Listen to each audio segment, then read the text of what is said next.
here today, December 3rd, Wednesday, for the Environment Education Committee meeting. Can I have a roll call?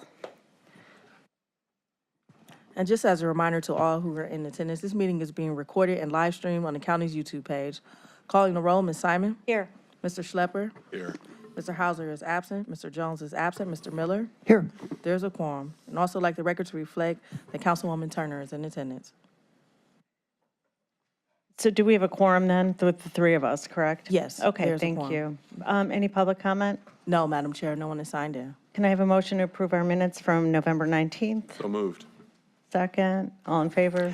Aye. Minutes approved. First matter, 2025-0231. Resolution number 2025-0231, awarding a total sum not to exceed $13,000 to the Greater Cleveland Delta Life Foundation Life Development Center for the Freedom Garden of Literacy Project from the Districts 2, 7, and 9 ARPA Community Grant Funds.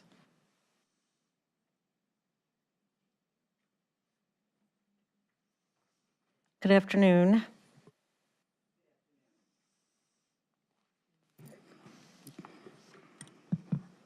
Good afternoon again. My name is Valdia Burns Frazier, and I am a member of the Greater Cleveland Alumni Chapter of Delta Sigma Theta Sorority Incorporated, where I have been a member for over 40 years. I am also the chair of the Centennial 100 Years Committee. Along with myself and Keisha Johnson Chambers, we will be making the presentation to you this afternoon. The Greater Cleveland Delta Foundation Life Development Center is serving as physical agent to our Centennial Service Project. A little bit about the mission of Delta Sigma Theta Sorority Incorporated.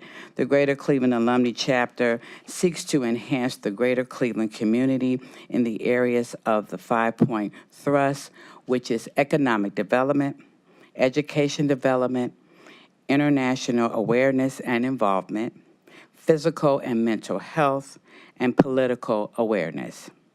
With the sisterhood as the foundation and the scholarships and service as our focus, the Greater Cleveland Alumni Chapter members consistently strive to uphold our sorority principles. The mission for the Greater Cleveland Delta Foundation Life Development Center collaborates with and promotes public service programs in support of Delta Sigma Theta Sorority and other services. The Greater Cleveland Delta Foundation Life Development Center is committed to health, education, economic, government, and social and cultural empowerment of the Greater Cleveland community, especially for low and moderate income members, throughout program by developing program development, community outreach, and also in community engagements.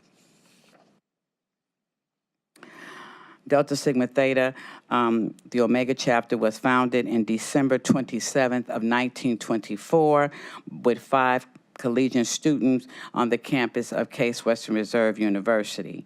We celebrate our centennial, and we had our celebration on May the 25th for 100 years of service. And we are the largest Delta Sigma Theta chapter in the Ohio area. We also have members of distinction.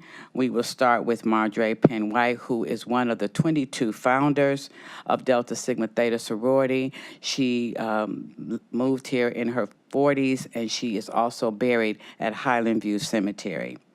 We also have Judge Jean Capers, who is the first African-American woman elected to the Cleveland City Council. And of course, Congressman Stephanie Tubbs Jones, who is our first African-American woman elected to the District 11. And also, she is also the, she has her awareness when she was living, she was all about Cleveland and making sure that the voice was heard all throughout the nation. And our last person is the Honorable Marsha L. Fudge, who was our 21st National President of Delta Sigma Theta Sorority, the 11th District of U.S. House of Representatives, and the Secretary of Housing and Urban Development. And she continues to make strides for the Cleveland area. The Centennial Project It involves two wards, Wards 9 and District 7. And the program is to enhance at the Stephanie Tubb Jones Elementary School, where there will be two benches honoring Marsha L. Fudge and Stephanie Tubbs Jones. We also will have an art that will have both of them posted in the lobby of the school. And then we will have some landscaping around with trees and bushes. We also will go to the park enhancement, which is the Shirley Chisholm Park, which is at Mary McLeod Bethune's Elementary School, where we will have a signage that will have Marsha L. Fudge's name on it and also Stephanie Tubbs Jones. There will be a garden that will have roses and flowers, and there will be a splash pad that will have Stephanie Tubbs Jones and Marsha Fudge's name on it. And then in the memory of Marsha L. Fudge, well, not in memory, but as part of the scholarship in honor of her, we will have recognition of a scholarship that will be placed for the Delta Sigma Theta and will be followed up by the Life Development Center.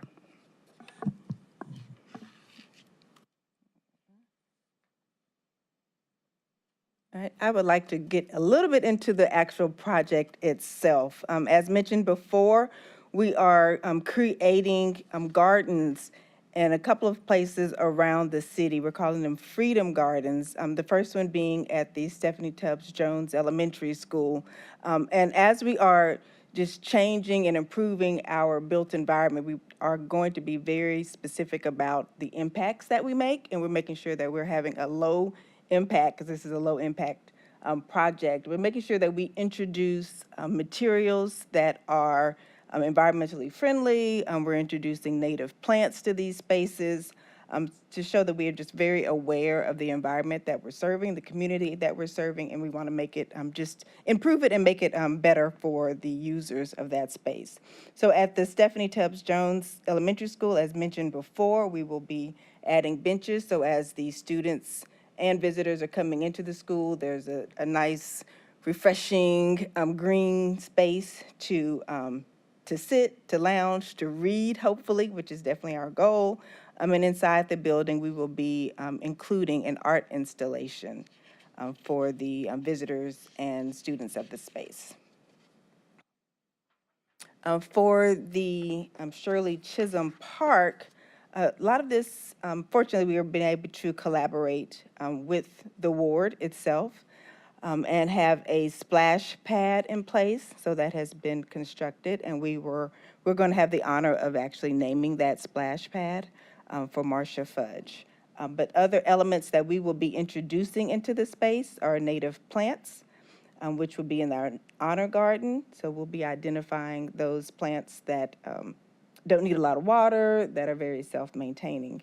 And we'll also be incorporating memorial benches into this space as well.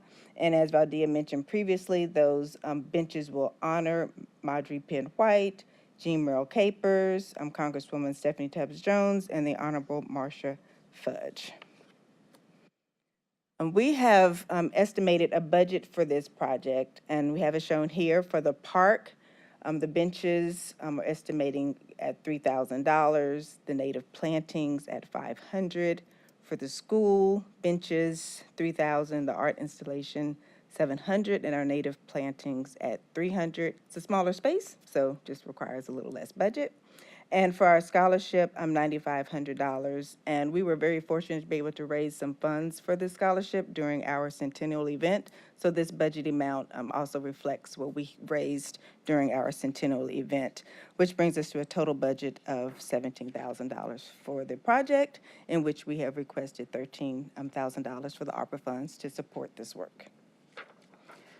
And we are definitely committed to making sure that we deliver this centennial project, not only because it honors our past and it makes sure that we invest in our collective futures. We are very proud members of Delta Sigma Theta, and we would love to see this type of commemorative application throughout the community. But we're also looking forward to expanding our longstanding partnerships with the Greater Cleveland Delta Foundation, and we hope that this project also gives us an opportunity to develop a new relationship with County Council. We will be reporting back to let you know our progress on this project, and hopefully in the future, we'll be able to identify additional projects we can partner on.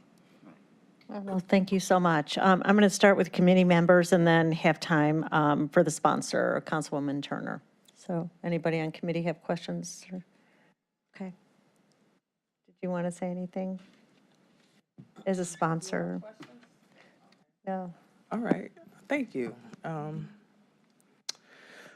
Chair Simon, Vice Chair Schlepper, and other esteemed members of the Education and Sustainability Committee, thank you for the opportunity to speak this afternoon. Before we begin, I wanted to express my deep appreciation to the members of the Centennial Committee and the Greater Cleveland Delta Foundation Life Development Center for their steadfast commitment to strengthening our community. Their devotion to service and dedication to this project reflects the best of who we are as a county and as a region. For the public record, I also want to acknowledge that I am too a proud member of the Greater Cleveland Alumni Chapter of Delta Sigma Theta Sorority Incorporated. And out of an abundance of caution and in full alignment with our ethical standards, I sought a formal opinion from the Cuyahoga County Inspector General before sponsoring this legislation. The Inspector General reviewed the proposal in detail and approved the project to move forward. Today, I appear solely in my official capacity as Cuyahoga County Councilwoman, representing the needs, values, and aspirations of the residents of District 9, Cuyahoga County, and Greater Cleveland. I would also like to extend my heartfelt thanks to Council President Dale Miller and Vice President Councilwoman Yvonne Conwell for their financial support and partnership. Their contributions alongside District 9's ARPA allocation make it possible to advance a project that will both honor legacy and invest in the next generation. This initiative has endured a longer than usual approval process, but today's hearing represents true progress. And I am grateful for the diligence of everyone who shepherded this forward, including the Centennial Committee, the Foundation, and the many hands who assisted in preparing documents, coordinating materials, and responding to county requirements. I also want to acknowledge the work of council staff, including Trevor McAleer and Cynthia Mason, for their continued guidance throughout this process. Finally, I respectfully request the chairs and the committee's full consideration and support of this legislation.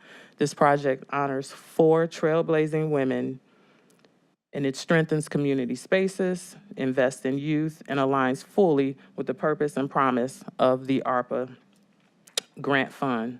Thank you, Madam Chair, and thank you to the members of this committee for your leadership and for your thoughtful consideration. Thank you so much. This is very exciting and informative. As you may or may not know, these ARPA resolutions have to be read 3 times. So it will be heard a second reading at the next council meeting, and then the 3rd reading will be at the next council meeting, with the recommendation, I think, coming out of this committee for passage. So if somebody wants to make a motion to move this out of committee with a recommendation of passage for 3 readings. I so move. Okay, second. All in favor? Aye. Aye. Okay, thank you. So I'm sure you'll be able to follow the progress. Thank you for your presentation. January 13th is the projected final passage date. Thank you. Madam Chair, if I may, just a final remark, that to me, this is divine providence. I mentioned that it took a little long, but we finally got here. January 13th is actually, our sorority will be celebrating our 113th Founders Day. So, thank you for your support. Small things matter. Okay, let's go. 2025-0343. Resolution number 2025-0343, authorizing a contract with Child Care Resource Center of Cuyahoga County, doing business as Starting Point, in the amount not to exceed $2,282,500 for a sole source purchase to provide out-of-school time services for youth in Cuyahoga County. Good afternoon.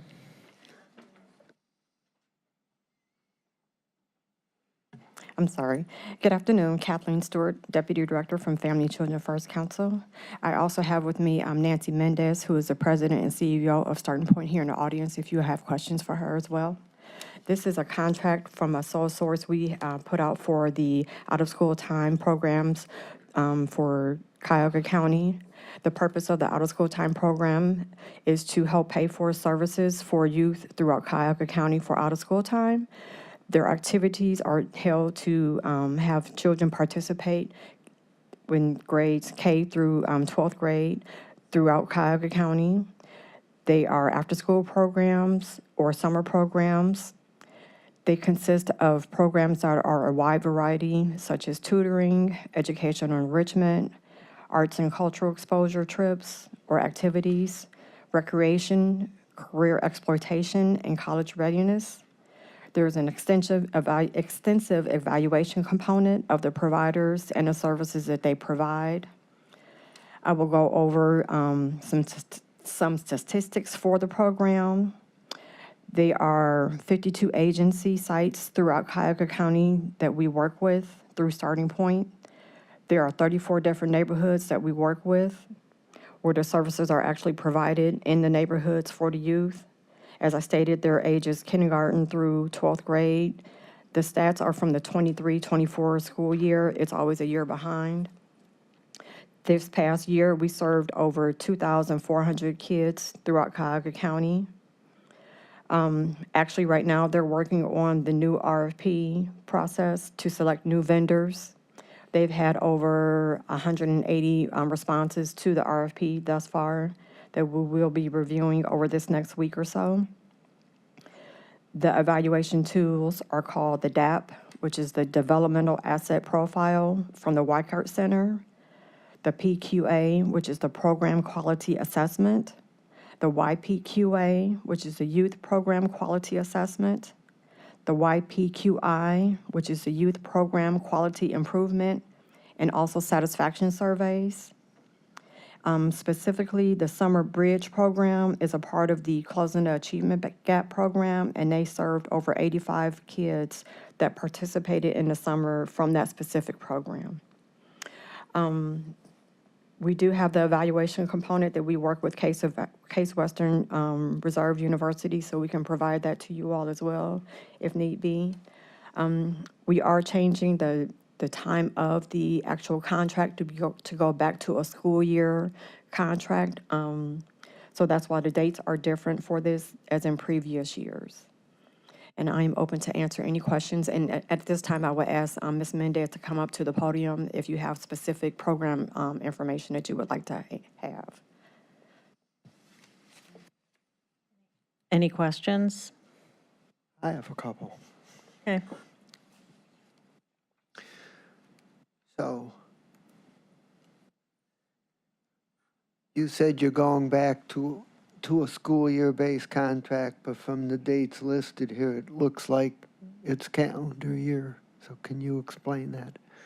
Yes, sir. Because they were going to release the RFP, we were giving them time to switch over to the end of the year, and then we're going to switch over to the school year. So we had to give them enough time to do that. So we didn't want to hurry up and have them rush and do the RFP and not give them enough time for the contract. So that's why we extended it a little bit longer. So, but as the caption reads, it says it goes until 12/31/2027. Right, so usually we would have ended it at the end of the next year, so we extended it an extra year to give them time to get the new vendors on board. And then the next, I misspoke, I'm sorry, Mr. Miller. I misspoke and should have stated that the next, if we should do an amendment, it'll be it'll go until August of 2028. And then that way, we originally were gonna do it until August of 2027, but we extended it to the end of the year to give them enough time to get the vendors started because of the RFP, and then it's going to be on a full calendar, the school year calendar. So I misspoke on that, I'm sorry. And So we have a 2-year contract for $2,282,500. Yes, sir. How does that dollar amount compare with what we're spending for 2024 and 2025? So this contract did take a budget cut with the requested budget revisions. So they were cut, I believe, $100,000 each year. And then I think the next year was, the second year was going to be a $200,000 proposed cut for 2027. I'd have to look at the numbers specifically to give you the correct amount for the second year, but I'm pretty sure it was $200,000 cut for the 2027. Okay, thank you. You're welcome. Hi there. Hi. Thank you so much for being here. And through the chair, I just had a couple of comments more than questions, so you don't have to sweat it. Okay. I appreciate that. I just wanted to share a little bit of data that I think is really pertinent here in terms of the programming that you provide and its ability to really solve a persistent need and a persistent issue here in the county. I remember when I was in grad school, I had to read this book called Summer Melt, and it was all about what students lose during the summertime, either in an academic capacity or if they are high school transitioning to college age. And it is without any type of programming, academic components during the summer, there's typically a 40% loss of academic growth from the former year. So again, what an important component to have these programs present during the summer. Another one that I think is really worth mentioning is 63% of justice-involved youth that have engaged in some type of infraction. Those infractions occur between 3 and 6 p.m. In any given day. So it really underscores the need for the services that these entities are providing and just how critical it is to, and how really early intervention can be such an important step in making sure that our young people are, moving in the right direction. So the former high school teacher in me is very much a believer in this type of work. So I'm just grateful for all the efforts here. And again, thank you for being here today. Thank you. I wanted to ask about the impact of these cuts in the budget. So let's talk about that. What impacts are you going to anticipate, or do you anticipate as a result of these budget cuts? We do, to the chair, we do anticipate that there will be less children served. We do understand overall the environment that we're in and the task of county in trying to tackle the economic environment that we're in. But to be completely honest, with each dollar loss, that means one less child, one less youth that is in a program. That is why it's been very important to work in collaboration and partnership with our friends at Family and Children First Council to come up with ways that we can mitigate and try to find ways to collaborate, partner with others to really try to find, get the most out of every dollar.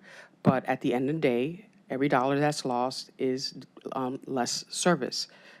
So we will continue to bring you data points to prove to not only this council, which thank you for the kind words and the data points, but why this type of investment is not only good for the children today, but for our community.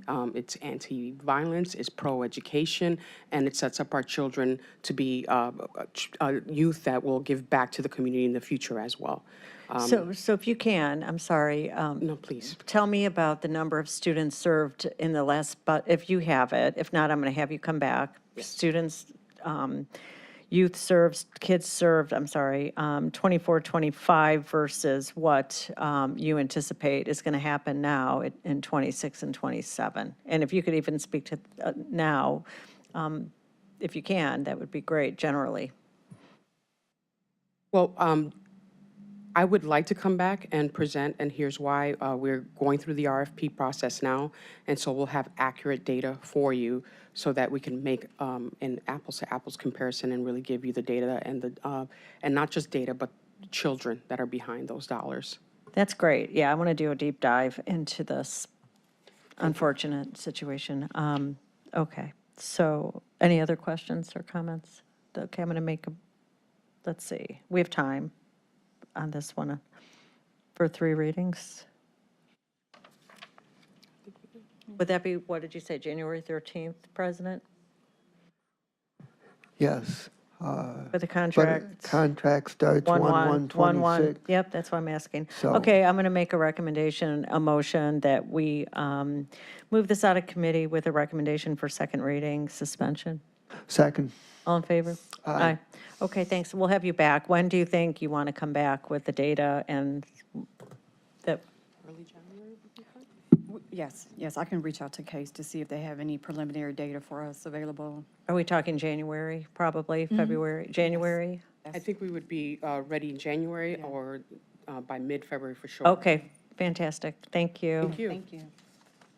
Follow up with the staff if you can. All right, thank you. Next item. Resolution number 2025-0344, authorizing a contract with Family Connections of Northeast Ohio in the amount not to exceed $925,200 for program administration and direct services for the Supporting Partnerships to Assure Ready Kids, SPARK, program for Invest in Children. Good afternoon. Welcome back. Thank you. Hello. Hello. If anybody would like to see pictures of a baby, I'm happy to provide after we're done. Shauna Norman with the Office of Early Childhood, Invest in Children. As always, I want to thank you for your support of the work that we do. I'm going to skip over the spiel of who we are, as you all know. But I do want to recognize, obviously, Nancy Mendez is here if you have questions about the starting point contracts, which are later. And then also I want to recognize Beth Darmstadter and Trina Saxon here from Family Connections. And do just want to sort of say formally for the record, I really want to thank Alyssa Swiatek for her work leading both the budget and contract process while I've been out. It was a lot. And so with the support of the HHS contracts team and the staff in my office, she did a bang-up job. So we are requesting a 2-year contract with Family Connections for the Supporting Partnerships to Assure Ready Kids, or SPARK program. Family Connections is a nonprofit agency located in Cleveland, and their work focuses on helping families grow stronger together by providing parenting support and educational opportunities for families with children, 3 and 4-year-olds, but as an agency, birth through age 6. SPARK is countywide. It's an early literacy program for 3 and 4-year-olds with a home visit model. SPARK home visitors, which are called parent partners, are trained specialists who visit each child and parent once per month to deliver early learning activities aimed at preparing children and their parents for kindergarten. The parent partners work with both the child and the parent or the caregiver, whoever is sort of the primary adult in the child's life, in that visit. They model teaching behavior for that caregiver to strengthen their skills as the child's first and best teacher. The visits include educational supplies and books, which are free to the families, as well as developmental assessments and screenings, linkages to community resources, and support for the kindergarten transition. Over the last several years, SPARK's program evaluations have consistently shown a positive impact of the program. So the kids who enroll in SPARK and receive at least 8 monthly visits in the year before kindergarten make statistically significant gains in their numeracy skills, their literacy skills. The parents are also making gains in their teaching skills. And then when SPARK kids get to kindergarten, they have higher rates of kindergarten readiness than other children in their district. So happy to talk more about it, but I will take your questions. Thank you. Questions from committee? So this is one of my favorite programs. The more I learned about it, how important it is that we have resources working with the entire family instead of just sending books. So what I learned, just by sending books, they might just be sitting on a shelf without this reinforcement and connection to the families. It's actually, we know that there's impact. And you said that there is positive impact. How do you measure that? So what we have to date is so we can compare where they are when they start the program, sort of a pre-post comparison on the different assessments that the Spark staff do. And we're working with our colleagues at the Poverty Center to make sure we have kindergarten readiness data that would allow us to compare kids in Spark to kids who are similar but didn't do Spark. And so controlling for a lot of those other factors that might lead to changes in kindergarten readiness. So we're working on that. That's been Trina will tell you, my bug, like this is what I've wanted to do, and we have to get the data that we need to do that. So that's on our plate for 2026. And what about the budget for this cycle? How were you impacted by that? So we have made, for the most part, 10% cuts across the board, and this was not, this was included in that, unfortunately. Okay. And how is that going to impact, obviously it will, right? The kids, the families being served? Fewer served. Beth and Trina, do you want to, I don't want to speak for them of.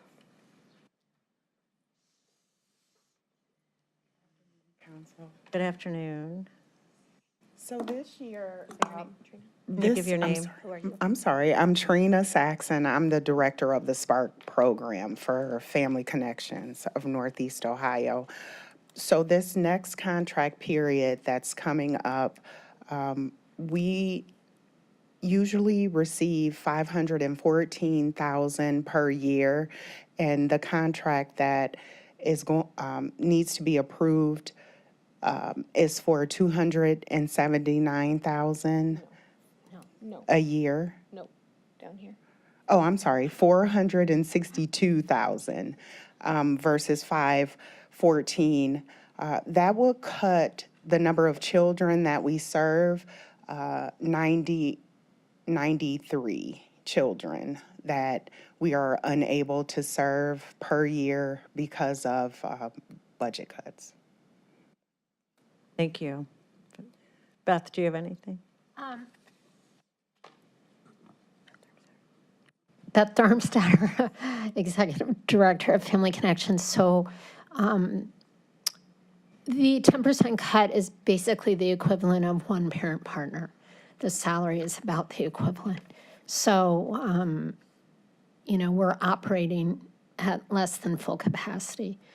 We used to have 10 parent partners, 2 left. We chose not to replace either one of them because of the county proposed deduction, but also because we've received cuts from other funders as well. It's just the nature of the beast. Okay, thank you. Thank you. So I just want council to understand, at least the participants in this committee meeting, that when we have choices to make about where to put resources for reading or books, I think it's really important, as I've advocated for years, that our own county department, its programming, its ability to measure outcomes should take precedent over other programs that don't have the same safeguards in place. I mean, I'm an avid reader. I can't think of anything more important for kids to have books in their hands. But what comes with that is also, the resources to make sure that these books translate into education and reading, and that goes for the whole family. It's not just the child. And we've got to support that. And that's why my advocacy for this program in particular has always been so pronounced.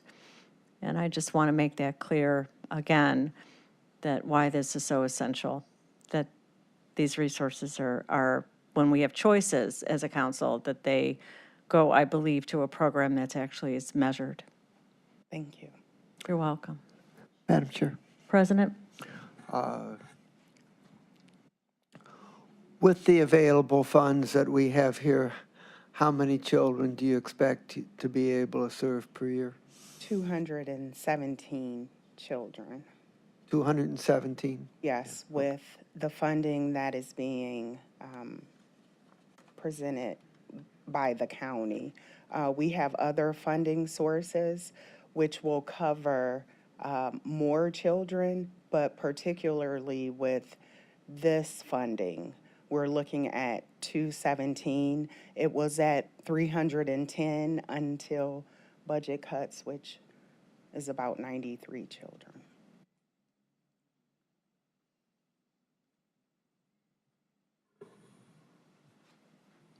Okay, thank you. thank you so much. Oh, so I'm going to need a motion under suspension, it looks like, as well.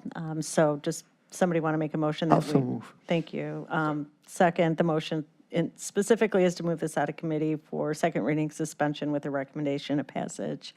All in favor? Aye. Any opposed? Thank you. And then how do we see the pictures? Oh, I can. Before, when we're I've got two done? more. I'm up here for two more. You have so two more with afterwards starting I'll- point? Okay, great. Grab my Let's phone. not forget. Thank you. Good to see you. All right, next item. Resolution number 2025-0345, authorizing a contract with Child Care Resource Center of Cuyahoga County, doing business as Starting Point in the amount not to exceed $1,657,730 for the Special Needs Child Care Program. So, as she stated, we're requesting a one-year contract with Starting Point to administer the Special Needs Child Care Program in Cuyahoga County. This program is designed to support child care providers in the county who are caring for young children with identified disabilities, challenging behaviors, and/or medical needs. Starting Point administers and currently subcontracts with 8 agencies to provide training, technical assistance, and special equipment to child care providers, also resources for families who are in need of specialized child care. With these resources, the program supports child care providers in their work so that they can serve all children and maintain stability of child care placement for as many kids as possible, as opposed to expelling them because they can't support whatever that need is. And so the goal of the program is to increase the inclusion of young children with identified disabilities or developmental or physical issues, medical needs, and with challenging behaviors who are at risk for expulsion. So 5 specific outcomes of this contract: maintaining and supporting children with special needs in their early childhood setting, linking parents of those children to find quality childcare, providing training and technical assistance to parents in their role as a parent, providing training and technical assistance to teachers, and providing support and resources to both parents and teachers who have experienced trauma. So we'll leave it there. Thank you. Any questions? Go ahead, Councilman. Hi there. Thank you again for being here through the chair. Can you talk a little bit about some of the resourcing for educators? Because I'm always curious about what the collaboration can look like and what partnerships look like between schools and service providers. So I'm just kind of curious. And again, I don't need a lot of technical, just a general ideology of what that might look like. Nancy? So again, your question was how do we collaborate with the school districts? Yeah, teachers, districts. It's an area that I am, through the chair, that I'm very happy to report that we've increased collaboration and meetings with the Education Service Center and some other districts outside of the city of Cleveland, where we are comparing our process and our systems and adding what we do that's specific to helping a child who is 0 to 5 get ready for that first day in kindergarten and identifying if they have a behavioral issue and doing a very warm referral and pass over to the next phase in their career. And also, we are starting to collaborate more and more with existing pre-K programs within the school district, again, comparing notes on what we do, what they have offered, and how we can combine our efforts. Because what we're finding is more and more children are struggling with behavioral issues, with trauma, and there's waiting lists everywhere. So this is a time where, again, we have to combine our efforts as we're all, both at the district level and in the private sector with these types of contracts, all losing resources. This is where we have to coordinate so that we can try to reach as many children as possible. Can I offer just also additional, that this work is sort of complementary to what the districts do for the kids with IEPs, right? So if a child has an IEP, their home district is responsible for supporting them once they are 3 and older. Starting Point's work is very much sort of enmeshed with that, right, and supporting them while they're in their center. If that program is sort of the least restrictive environment for them. And if they don't have an IEP that the district would take over for, the starting point is through the agencies that they work with, doing that work for the kids in the childcare setting. That actually answered my next question again through the chair. You know, what that pass or that handoff looks like, because I know that's the threshold. It's age 3. It's been a while, and my own daughter's 7, you know, and just kind of understanding what that can look like. Do we have kind of safety nets for that handoff? So when the organization is saying, look, here's the child's profile, we're now going to work with the school district and make sure that the IEP and perhaps a 504 are being implemented appropriately. At that kind of intersection, that handoff, what does, I guess, that recommendation look like to say to the partnering district, this child needs this particular thing? So I can say for kids who are involved in early intervention, they work very closely with those school districts to make sure that that transition for the kid who's 2 and about to turn 3 and age into district responsibility, I know that's a big part of their work. I'll let you speak to that in a second, but I will also say, you know, we have early childhood mental health referral coordinator in our office, and a lot of what she, I can't quantify that with a number, but I know that she spends not a small amount of her time trying to work with home districts to get them to assess the child that the parent has called in about or has been referred to her, because those services are needed. And so working really hard in all the areas that are sort of touching that, like working with that child to make sure that they're getting that transition that they need into the district, and that the district is sort of like supporting them on that IEP. Very similarly, that's if the child is working within our programs, if they're in a quality childcare center, they're working with Starting Point, we follow that child, we work with that child and the family, and when that child is ready to transition, one of our staff is ready to help advocate and make sure that they are setting the right meetings, meeting with the teachers, and making sure that the plan continues or is put in place. That's the advantage of having your child enrolled in a quality childcare center. If a child is being watched by a family member until they reach a certain age and then all of a sudden introduced, what we find a lot of times that they're playing catch up from day one, including even the first time they may get assessed. So this is one of the reasons, again, why we truly encourage enrollment in high quality early education. Thank you so much. All right. Can I have a motion, if there's no other questions, to move this out of committee for second reading? Moved. Suspension, second, all in favor? Aye. Okay, thank you. One more, Starting Point. Oh, I'm sorry, yeah, Starting Point. Resolution number 2025-0346, authorizing a contract with Child Care Resource Center of Cuyahoga County, doing business as Starting Point, and the amount not to exceed $1,095,106 for management and administration of the Family Child Care Home Professional Development System. So this is a 1-year contract for the Family Child Care Home System, which was established over 25 years ago to improve the quality and quantity of family child care homes or home-based child care in Cuyahoga County. This is accomplished through training and technical assistance to new and continuing home-based providers to help get them licensed, get them rated in the state's quality rating system, maintain or improve their rating.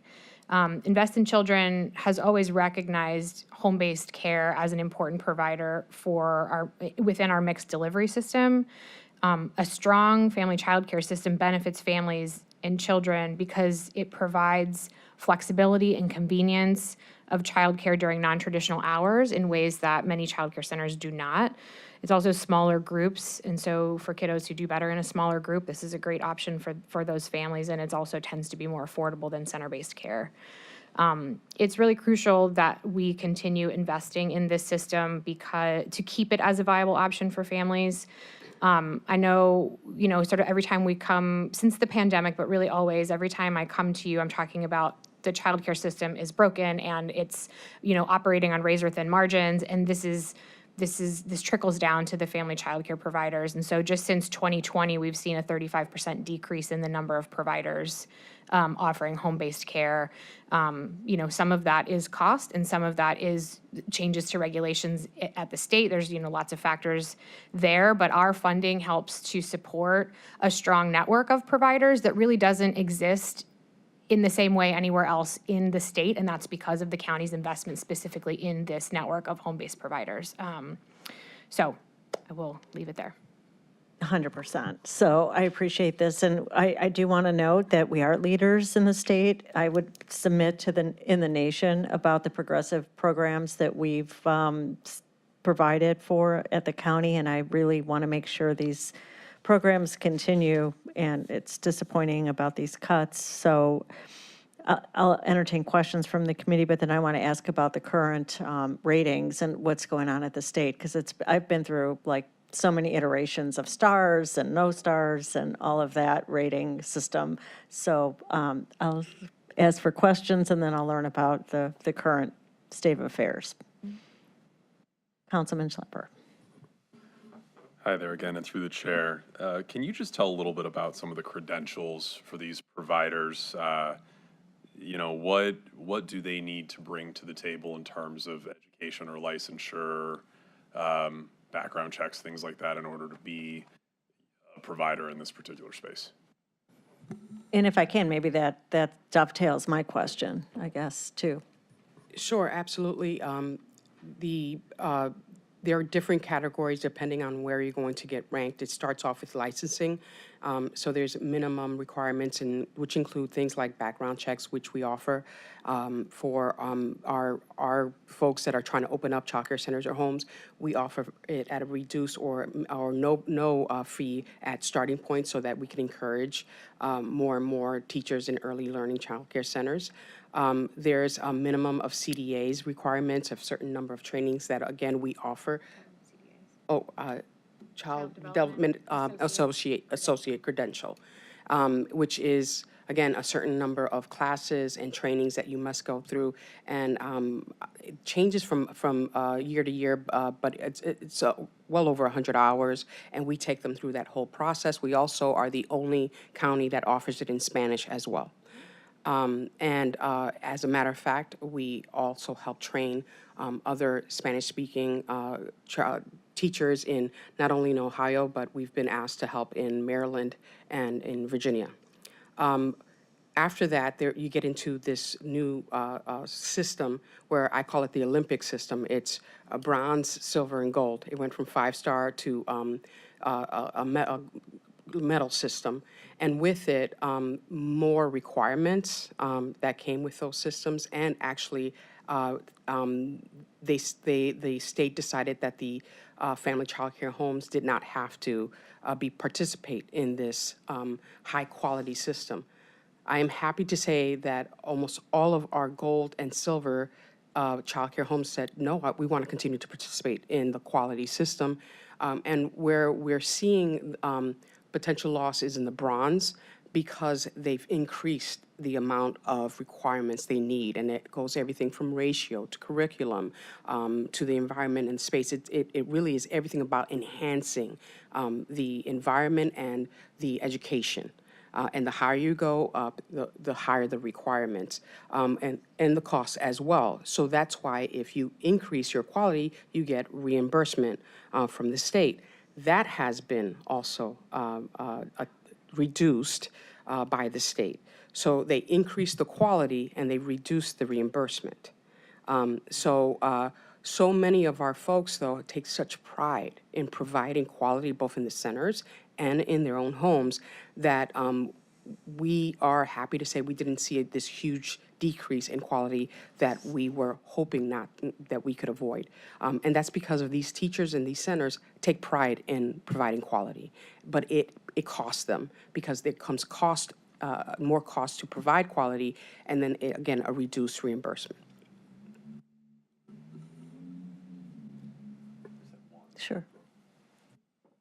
Through the chair, is there an opportunity for existing educators to potentially, for lack of a better term, moonlight in this kind of space? So if you're a licensed kindergarten teacher in CMSD, but then also wanted to, because as we know, teachers are grossly underpaid, So if they wanted to take on an additional contract position or something, could this be a space where they could do that? And could this be an opportunity to close that, that gap, that shortage of providers? And I'm just asking to educate myself. So I think, yes, in theory, that's possible. For example, like, I could see if they wanted to offer non-traditional hours, like evening care or weekend care. I will say, so yes, in theory, and that would expand capacity, and if in non-traditional hours, it would expand capacity in important ways. But this isn't a lucrative field to get into, so it would be interesting to see who would pursue that. They would be doing it from the goodness of their heart, I think, because many childcare providers are, again, like on these razor-thin margins, and often sort of not paying themselves. And you probably can say more. Actually, it's, what we're seeing is the reverse, where we're requiring more and more education, and there's programs that help our teachers go back to school. And then what often happens, I had one provider tell me that she was proud that 3 of her teachers were able to get their BAs through the systems in place and the programs in place to encourage them to go back to school and continue their education. But as soon as they got their degrees, they went off to districts because now they can get paid almost twice the amount. And so that's what we're seeing, that there's this fear of not raising the education level of your staff, in fear then that they move to either a private school or a district. Catch-22. It really is. Like, we've worked so hard to sort of argue for professionalization of the field. Not that they aren't professionals already, but really, pre-pandemic, through UPK, increasing requirements around education for lead teachers and assistant teachers. And once the pandemic happened and folks were leaving the field in droves, it was so hard to keep those educational requirements in place, in large part because, people weren't just leaving to go to Target. They were, again, we're funding, for example, Teach scholarships, which help childcare professionals get advanced credentials, associate's degree, bachelor's degree, and then once they get them, it's really hard to keep them in childcare centers because the pay is less. Teachers deserve to be paid more, and there's a tier, you know what I mean? You get pre-K teachers are making the most, and then you've got sort of these larger agencies that manage their funding streams really well, and sort of trickles down to the smaller organizations that have a hard time paying a living wage even. Just as a follow-up comment to that, I think it's something like 28% of teachers in the United States still qualify for Section 8 and food stamps. We see that among our childcare providers as well. Yeah, it's really interesting to note, so where our priorities are. It's sad. Yes. But that was all I had. Thank you so much for answering that, and I appreciate the work and the advocacy that you're doing, because it really is changing lives, so thank you. Thank you. Council President, did you have anything? I do not. Okay, thank you. So we'll make, I'm going to make a motion. We move this resolution out of committee with the recommendation of passage under second reading, suspension. Second. All in favor? Aye. Okay, thanks. Thank you. So are you going to hang out, or do you want to just hurry on, because we have a climate action plan Oh, yeah, presentation? I can hang out. You want to? Okay, Yeah, I can hang out. thanks. Thank you. Bye. All right. Next resolution? Resolution number 2025-0347, adopting the 2025-2030 Cuyahoga County Climate Action Plan as part of the county's sustainability strategy in accordance with Section 202.18 of the Cuyahoga County Code. Good afternoon. Hi, good afternoon. Janita McGowan, Deputy Chief of Sustainability and Climate. I have with me here Director Melanie Knowles. I know we're standing between you and baby photos, so we'll keep it brief, but we do want to make sure that you get all your questions answered. This is an important part, this Climate Action Plan is an important part of our sustainability strategy, which has those 3 pillars, and climate action in this county cuts across all 3 of those: healthy environment, sustainable development, and engaging, activating our stakeholders and the residents of this county. So we think this is an important plan for a few reasons. Climate change is happening now in our county, but also acting now can help us reduce costs and impacts in the future. This plan is built upon an updated greenhouse gas inventory for the calendar year 2022. They're always a year or 2 in arrears because of the way the data comes in, but we've updated our countywide emissions and then created a plan focused on actions and advocacy related to mitigation and adaptation. So the plan covers actions we can take to reduce greenhouse gas emissions at their sources. And it also covers things we can do to adapt and be resilient to the climate change that's happening now and that is forecasted for the future.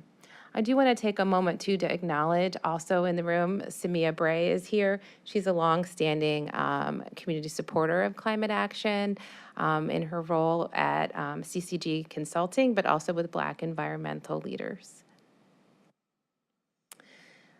So the way this climate action plan is structured, it really is focused on what we call priority climate action. So those are high impact and what we think are high feasible things that we can do within the next 5 years, either complete or get started and make some progress on.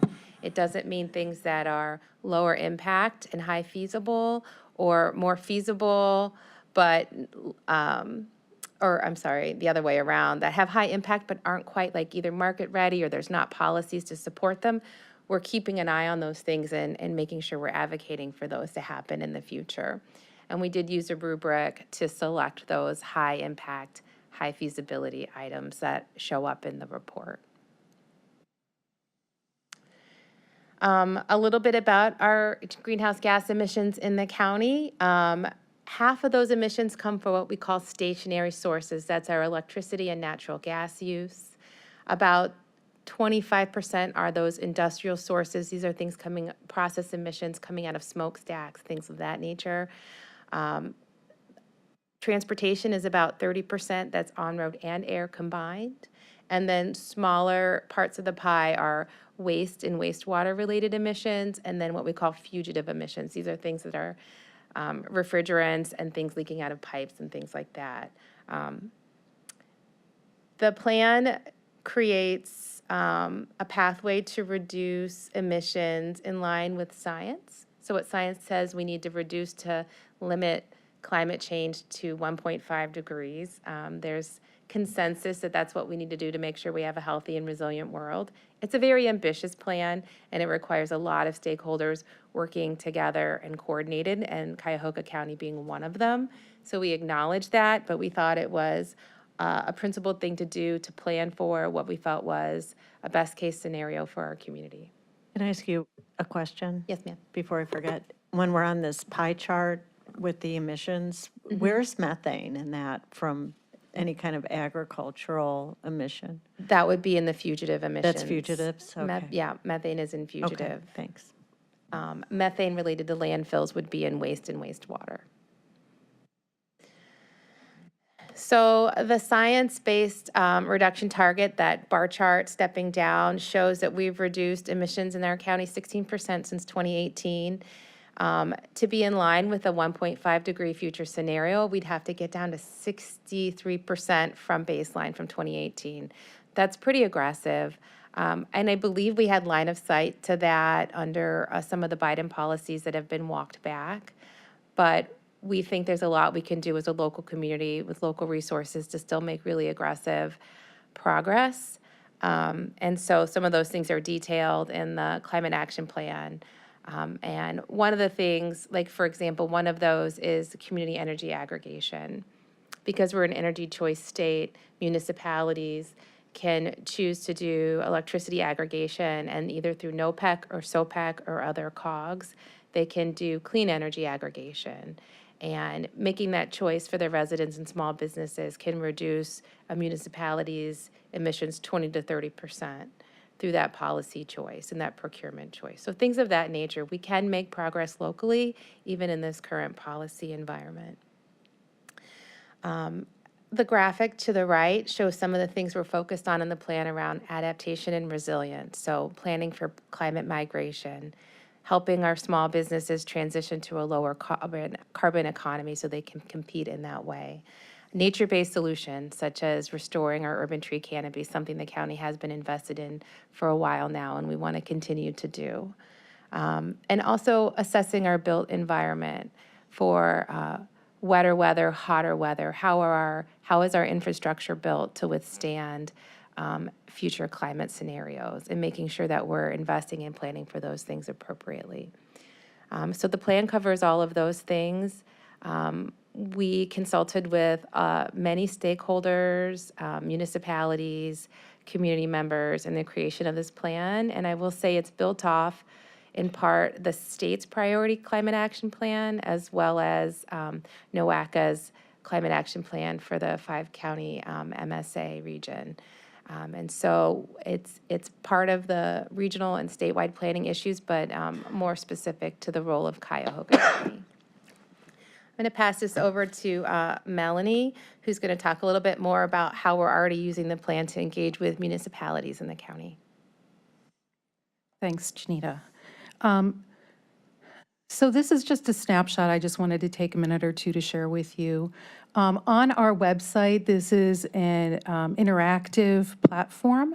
So you can see from this, if you clicked on the top left, you could see the county-wide emissions, but where it is currently selected, it is by municipality. So all 59 municipalities in the county are able to see their greenhouse gas inventories.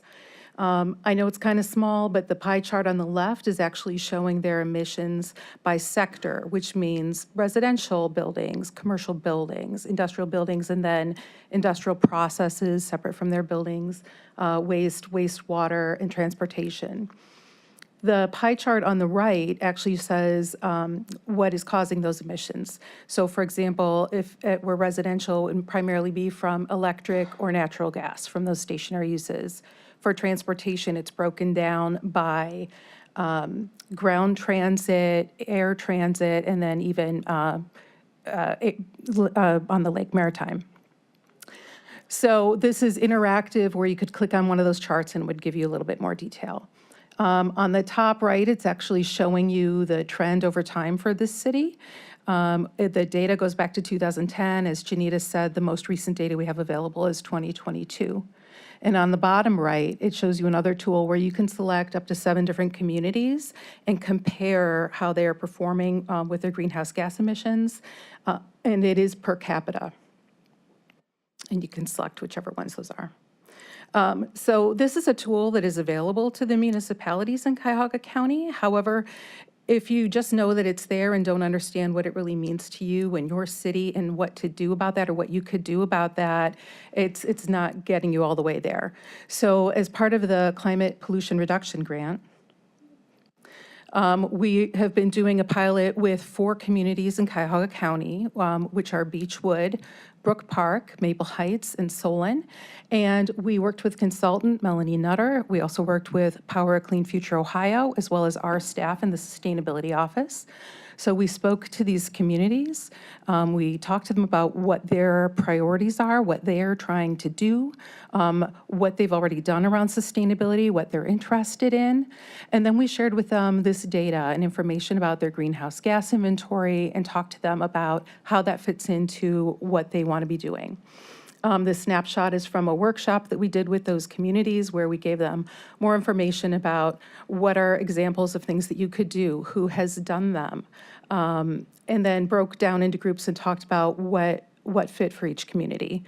The outcome of this process, after a number of steps, is that they get technical assistance. They will get a memo that has all of the actions that they selected that they are interested in pursuing, along with what are the steps you take to do that? How long does it take?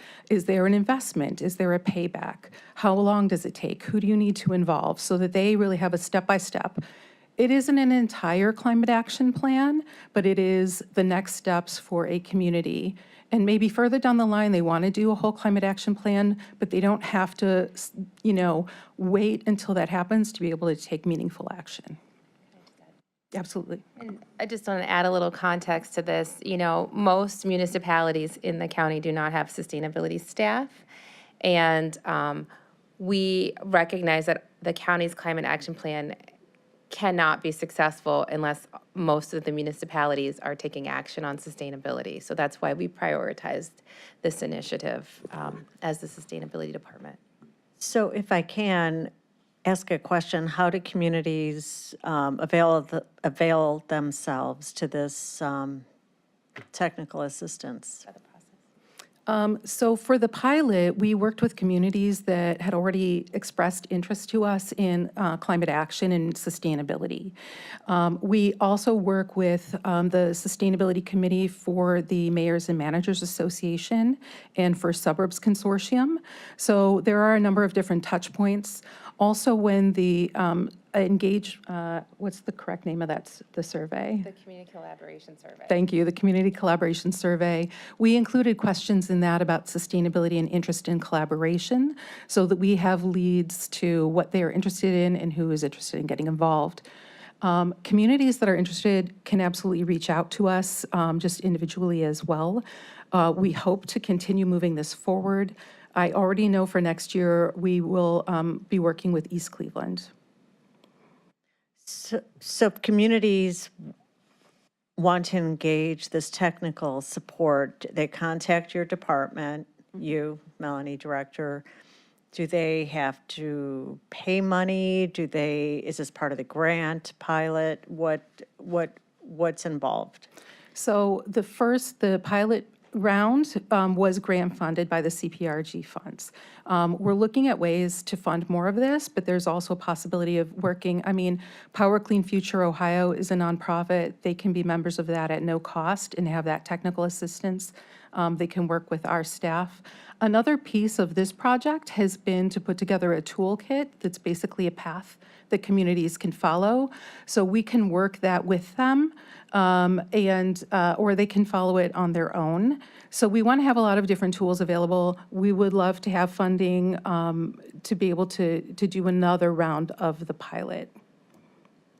Would your office look at plans that a community has developed to sit down and have your team review that and provide expertise on how that can improve? Yeah, absolutely, absolutely. And we could do a gap analysis based on their priorities and the data and offer some suggestions and resources. I think different communities are really at different stages in maturity on this, and so meeting them where they're at and helping them take those best next steps for their own community is kind of our philosophy around these engagements. Listen, I think this is a concrete way for us to make a difference. I'm not sure that this is enough funding to provide communities with what they need. That's my view of this. Hopefully, we get them in a good place where they can go after the funding that is out there for these things, and it's less than it used to be. But, for example, making sure they're connected to the free Level 2 energy audit programs that are out there, which then sets them up for State Department of Development funding for implementing energy efficiency in municipal buildings. Things like that, we can help them understand what's out there and what they need to do to prepare to get those resources. And so that's what we're trying to do. It's never enough, but we've got to work with what we have to make progress. Okay, yeah, I think this is a really great program that I hope we can expand out. But at this point, I'm going to ask if there's questions or comments from committee, and the president's ready to go. Go ahead. So, Madam Chair, Chief and Director, I also strongly support your efforts, and right now the only leadership we're getting from Washington is leading us in the wrong direction. You know, so I just think whatever progress is going to be made, it has to be made at the local level, and regardless of the external environment, the climate situation is not going to go away, and so we just have to keep our efforts in every way that we can, and I think that the climate problem is gonna way outlast the current administration in Washington, and that we're not always going to be facing the headwinds that we're facing now, and when the situation changes, we have to be ready to take advantage of any new opportunities that may present themselves, and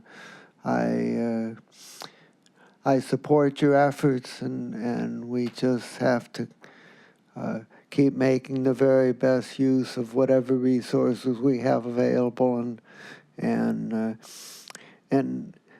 I agree with you. Not all communities are in the same place, and we have to really work with those communities that are committed and interested and willing to devote time and effort to a good, effective action. Thank you. Okay, Councilman Schlepper. Hi there. Through the chair, thank you for the work that you're doing. I'm incredibly impressed by all of this. And as I'm looking through this data and the work that you've done, it really is amazing what we can do when we really, put our minds and our hearts to this work. So the climate action plan, this page, pardon my scribble notes. So since 2018, it says there's been a 16% reduction. And is that, looking at this graph, is that 2018 to 2022? Is that correct? Or is that right now in 25? That's correct, 2022. Okay, so we've had a 16% reduction in 4 years. And conceivably, looking at this, the 63% target for 2030, that's 8 years from that 2022 point. So conceivably, let's say if we were at the same trajectory, that'd be 32% in those 8 years. In addition to the so what's 32 plus 16? 48? Yes. Let's just round up and say 50%. That's so easier. Conceivably, the same trajectory, 50% reduction, and this is really kind of just y'all getting started. So what I love about this data is that this is doable. We can do this. These targets can happen. I mean, listen, there are some really, intense things that we would need to change and shift. I understand also 2020 there, COVID, and people weren't traveling as much. Those pieces had an impact. But when I look at this, this is incredibly hopeful for me. This actually made my whole day. And I think when I look at the work that goes into this, during Health and Human Services earlier today, we had a presentation, and the idea that I feel is trust in the work and trust in the system. And that is what you've really shown here with this work and the trajectory that you're on. So I share my colleagues' sentiments here. I am 100% all in this work in whatever way that we can support you, in whatever way that we can help build this. We can be a national model. We already are a national model. And when you look at that breakdown on the next page, the per capita community comparison, I think that breakdown shows where we need to focus our attention, right? And what entities. These are all policy decisions when it comes down to it, right? Obviously, it's in collaboration with the work of, your team. But again, incredibly hopeful and that we can do this. So thank you for, this presentation. And again, as we build this out, just know that you have true partnership, at least from me, and it sounds like from my colleagues as well. Thank you for the support. And if I may, also thank you to Council President Miller and Councilmember Simon for your input and collaboration in the creation of this plan. Both of you were involved in reviewing it, making sure we put things related to lower carbon food in here and offering feedback in was the spring in the plan. So I do appreciate your inputs in partnership in the creation of it. So when you look at transportation, you're including higher percentage for communities that have the airport, Richmond Heights, for example. Is that measured in this graph per city? I think so, yeah. So the breakdown, like if you have an airport in your municipal boundary, your transportation emissions would be higher for air. Same thing, if you have a port, your maritime emissions might be higher.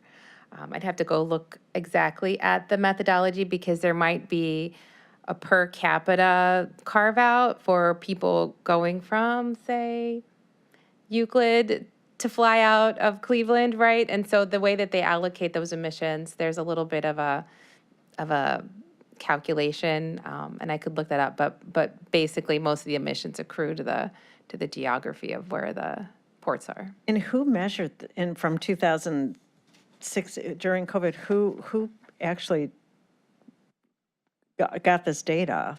I mean, it wasn't you. Is this firm who collected this data? We received federal CPRG funding to contract with a company called Brendel Consulting Group to do the greenhouse gas emissions. They were the same company that did the 2018 baseline and in the intervening years. The data comes from many different public and private sources. So utilities, the state of Ohio, NOACA has some transportation data.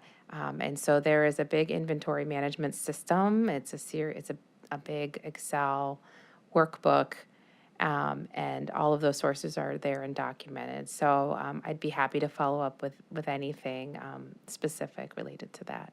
Two things around that. Chief, the budget to pay for this contract, was that part of the sustainability budget? Did that come out of the grant? Where did this come from? The greenhouse gas inventory was funded out of the CPRG grant. The creation of the climate action plan was done in-house by the sustainability department in collaboration with other stakeholders who reviewed it and offered input.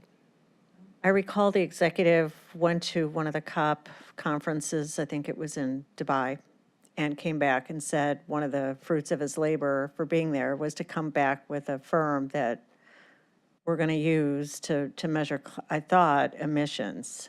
It's not the firm to which you just referred. That predates my time here at the Okay. county, but as far as I know, we went through the normal RFP process at the county to select Brendel. Okay, Group I'll have to do the follow up on emissions. that. Okay. Okay. I just remember that was one of the, I guess, benefit of going, and I'm not sure we used it for this.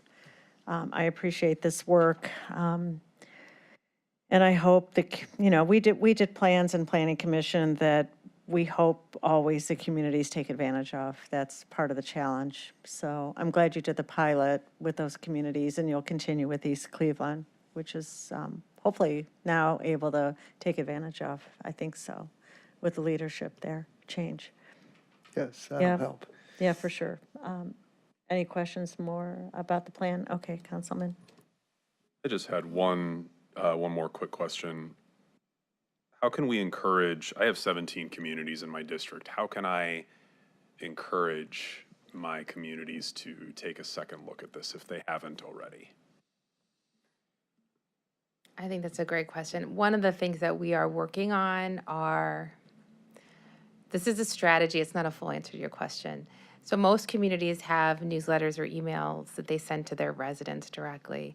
And one of the things we're trying to make it easy to do is for any municipality to take something out of this climate action plan and email it to their residents. So create some publishable ready bites on how either the residents can take action or things that the community might want to do. And so we're working to kind of to create those that are shareable to any community to just push out. So those, the resident facing things might have to do with energy choice, waste, recycling, composting, things that they can take action on by themselves. But we hope that that's kind of a hook to get them to want to work with us more. Is there, through the chair, and I'm so sorry, I keep stretching this out. Is this something that we could potentially do countywide, where we're putting together a communication that can then be sent out to different communities, to residents to say, here's our climate action plan? Do we have something in place like that, or is there something that is that something that we could maybe do in the future? We don't have a sustainability newsletter. We've talked about it. It's on the idea list.